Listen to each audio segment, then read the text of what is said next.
les ministres de la région d'Abomey et leurs épouses, les membres du comité exécutif régional, les officiers, tous les fidèles de la région vous souhaitent la bienvenue à Abomey pour la 14e session du Conseil général de l'Église Pentecôte tenue du mercredi 19 à ce jour samedi 22 avril 2023.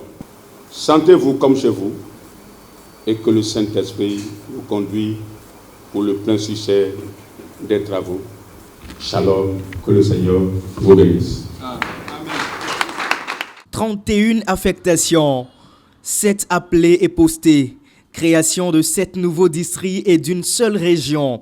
Voilà quelques-unes des décisions issues de la 14e session du Conseil général de l'Église de Pentecôte tenue à Abomey les 19, 20, 21 et 22 avril 2023. Les travaux du Conseil général ont également abouti à la promotion de certains ministres. L'Église enregistre donc 5 nouveaux pasteurs adjoints et 7 nouveaux pasteurs titulaires. Le Conseil général a aussi fait de nouveaux apôtres. Il s'agit des évangélistes Landry Bokovo et Cyprien Boyou, puis des révérends pasteurs Roger Ndewazon, Paul Goudja, Servet Ossavi, Grégoire Koussaroué et Prosper Drouvi. On ne s'y attendait pas, mais le Seigneur a fait cette grâce à travers nos pères. L'exécutif a jugé bon de nous faire grâce afin que nous fassions partie de ceux-là qui pourront continuer à implanter des églises et à faire certaines choses dans la vie du Seigneur. Sincèrement, nous leur en sommes reconnaissants. Nous sommes prêts à foncer plus que nous le faisions et nous demandons au Seigneur de nous accorder la santé surtout et que l'onction soit là et que sa présence nous guide à tout moment. L'autre ministre prêt pour d'autres tâches, c'est le révérend Léon Tolo qui est appelé à une mission internationale. Je dois d'abord remercier le Seigneur qui a voulu que ce choix soit porté sur moi, que j'aille à l'extérieur pour servir le Seigneur. Et je remercie également les responsables, ça veut dire les leaders de cette église de Pentecôte au Bénin.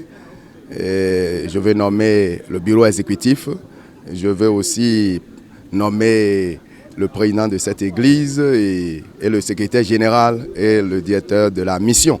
C'est eux qui ont jugé, et le Saint-Esprit les a touchés et ils ont voulu que je sois envoyé, n'est-ce pas, à l'étranger pour servir le Seigneur, représenter valablement l'église de Pentecôte au Bénin, pour la gloire de notre Seigneur Jésus-Christ. Les conseillers dans leur ensemble sont satisfaits du déroulement de la rencontre. Nos pères sont en train quand même de rentrer dans un dynamisme qui pourra propulser l'Église à des dimensions données. Le constat général, c'est que l'Église, il faut que l'Église, globalement, puisse ne plus tenir simplement sur les dîmes et autres.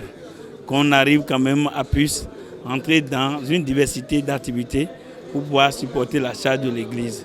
Au Conseil général d'Abomey, la question du toilettage de la constitution de l'Église a été évoquée lors de la présentation du compte rendu final de la session. La relecture de la constitution de l'Église,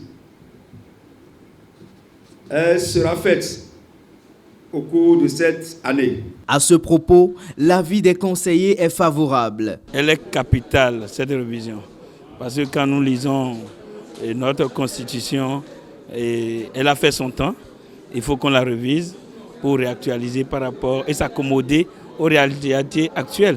Quand c'est une constitution et que c'est l'œuvre des humains, il y aura des choses à retoucher, il y a des choses à revoir pour que ça aille de l'avant. C'est vraiment une joie pour nous d'apprendre ça comme ça.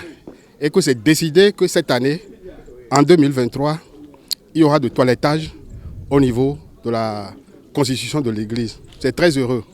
Là, les points d'ombre seront dissipés et ce sera pour le bonheur de l'Église et pour l'avancement de l'œuvre de Dieu. En dehors des grandes décisions, le Conseil général a été une occasion d'évaluation des performances et des contre-performances de l'Église sur la base des rapports présentés par le président, l'apôtre Félicien Olachi et les membres de la Commission nationale des finances, rapport prenant en compte l'année 2022.